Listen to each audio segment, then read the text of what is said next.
The Chaser. I went to a public high school, situated very closely to a school full of kindergarten-aged kids. The reason I went there for my high school is because my father lived there. I used to live with my mother before that, in another state, and it's there that I used to have a friend. She was friends with me since we were children. We even had baby pictures together. We played all kinds of games, be it dolls or soccer, but she was a lot more tomboyish. I remember she enjoyed physical games, her favorite being anything that had to do with running. So she liked being chased and would always play the same chasing game with me. It would start the same. She pushed me, sticks out her tongue, and jams her thumbs in her ears while wiggling the others. Then I would chase her, and she would run, laughing joyfully. Sometimes I'd do the mock face to her and run, but she always caught me. She is dead now. She fell into a creek and her body was found downstream. After that, I finished primary alone, plagued by the dreams. In the dreams, I always see her. She pushes me and runs, laughing, but then she starts crying. She's crying because I can't catch her. My performance in school dropped and I couldn't eat properly. So my parents decided I should move in with my father, thinking that will help my condition.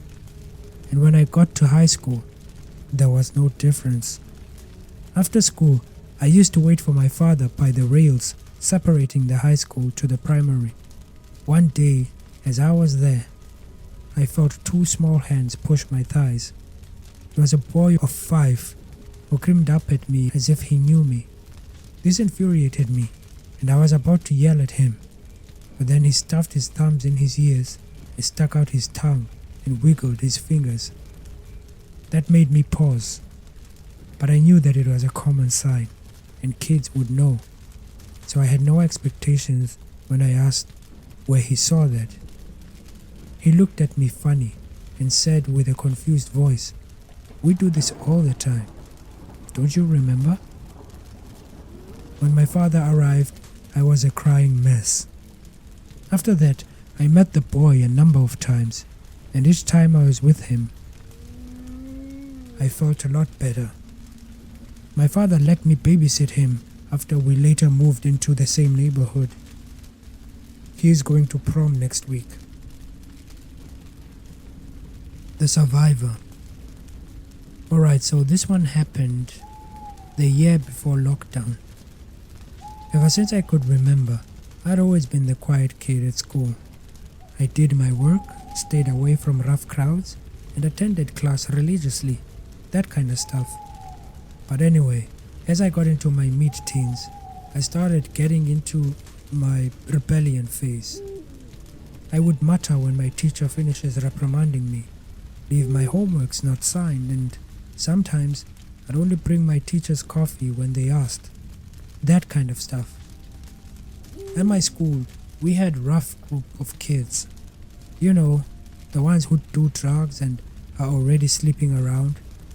They were sitting at the cafe at the time with their boss, a ginger-haired guy with freckles called Ted. He scared me. He was always loud, and a few times I saw him slap the other boys. I once overheard my teacher speaking about him, saying he hurt someone really badly at one point. One of the other two next to him is said to have been arrested before, and I actually saw the other guy slam a brick into the window of a car owned by another kid he disagreed with, and the kid was in the car and stuff. They were sitting together at the cafe with many others. Because I was stupid, I decided to walk closer to them as I walked past. I did it, and when I glanced, they were all staring at this bespectacled skinny ginger. It was too late to stop then, so I continued on my way. When I was seated, they had continued talking, so I looked back at them. They were all talking, except one. He had black eyes and curly black hair. He was staring at me. Later at class, I saw the same guy. Fine, I'll admit, I got a bit of a crush on him. I'd started watching him and noticed a few things. He was really handsome and didn't hang out with the others too much. He was really handsome and he didn't hang out with the others too much. Later, I'd learned this is because, unlike the others, he didn't listen to Ted too much. Once, he and Ted almost got into a fist fight because he wanted to spend time with me instead of them. But that's skipping ahead. Simon was extremely mysterious. I found myself wondering what he was like, wondering where he was and what he did. But now, I think I know. Another thing about him was how there was always a girl by his side. Well, one time he ended up sitting with me, and the new girl he was with was glaring at me.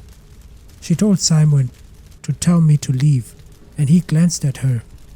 He then told her Casey was here first. Casey. That was my name. He knew my name. After that, I always sat where I thought he'd sit, but still didn't have the guts to actually speak to him. Only later during the year did I finally start chatting to him about the Lil Nas song. He laughed and said some really horrible stuff about him, but I ignored that and laughed along, or something. We spent the rest of our classes together, and soon he asked me for my number.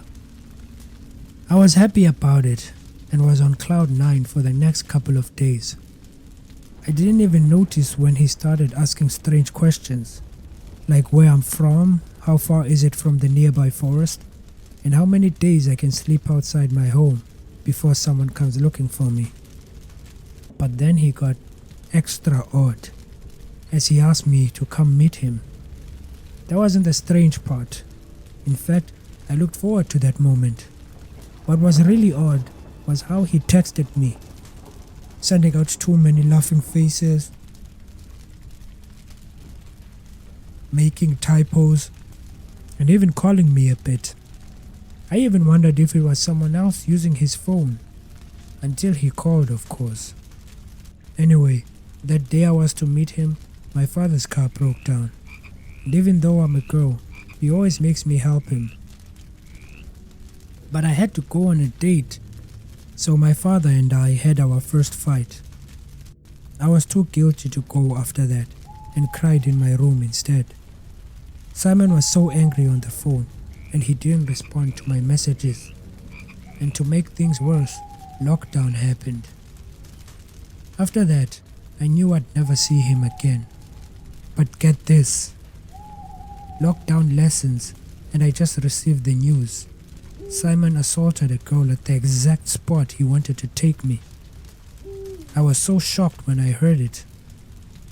But from the looks of it, he wasn't starting now.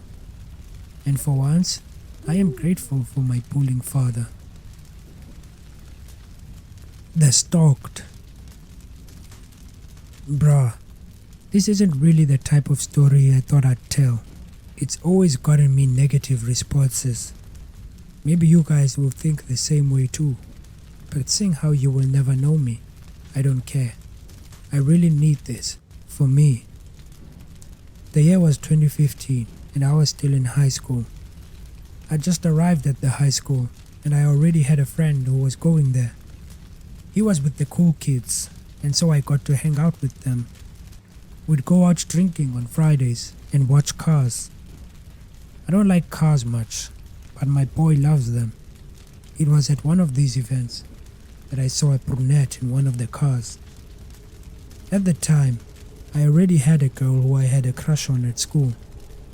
I loved her so much and have learned to love her more since she became my wife.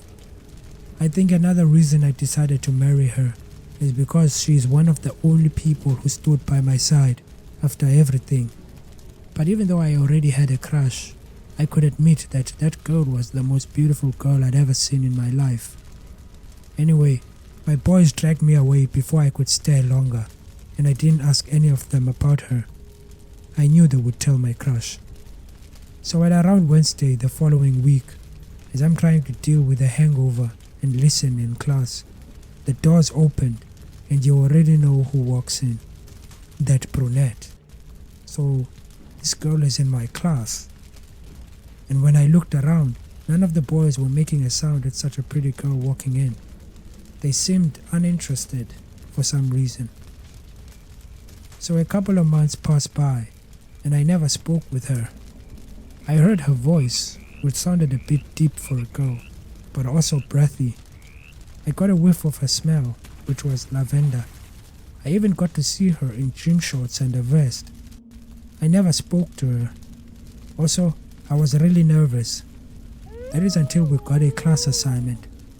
In that group was this guy who enjoyed boxing, another guy who loves games, and I remember the others, but I remember I liked, and I don't remember the others much, but I do remember I liked all of them, even though they weren't my boys. Oh, and she was in the group too. When she first spoke to me, I felt my throat tighten, forgot English, and mist was in my head. But even then, the things I said made her laugh. The group lasted about 2 weeks and I spoke with her a lot, and even sang for her once. She then told me that the songs I sang, Lionel Richie stuff, were songs her father used to sing her. This was the first red flag I ignored. She said her father passed away in a car accident, which was a lie. To be honest, she was covered with so many red flags she should have been called Mars. A girl as beautiful as her, and yet all the guys kept their distance. I ignored that. Then during the group week, my boy came to class with bandages around his effing head. I'd never seen something like that in real life. He remained vague about what happened, but when he heard I was in that girls' group, he told me to be careful and said her brothers did that to him for his phone. Being a moron, I ignored him, and when our assignment was over and she asked for my number, I happily gave her. My crush noticed I was spending more time with that girl and started getting jealous. She walked up to us during the changing of classes and said she was my girlfriend. Of course we'd kissed and gone out a bit, but I was just as surprised as the girl to learn I had a girlfriend. Well, forced to make a choice, I chose my crush. That's probably where I messed up. This girl started calling me, asking obvious questions about schoolwork and the likes. I'll be honest, I enjoyed it at first. Maybe I even flirted back, because she suddenly asked me one day, "Would you hurt me?"